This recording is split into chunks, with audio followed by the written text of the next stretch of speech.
andro baovao mahafaly anio ny FJKM Ambohitantely dia manasanao amin'ny herinandrom-pifaliana sy fiteranan'Andriamanitra hanamariana ny fetin'ny taranaka 24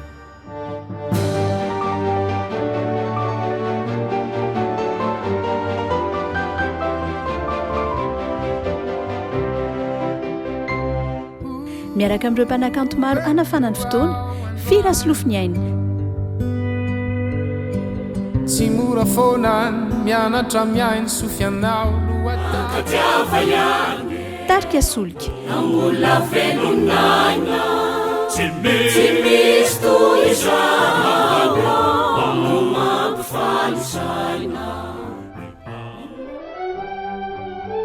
jejo muzika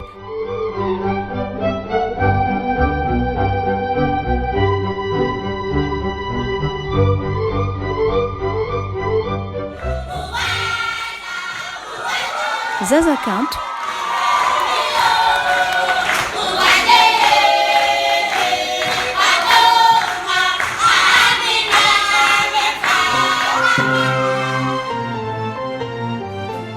ao amin'ny akany Andriamanjato Richard Ambohidately fotoanantsika re amin'ny 5 sasany ariva fandroy ny fotoananao ary fandraisana anjara iray alina ariary fanazavana fanampiny ao amin'ny 032 02 00 845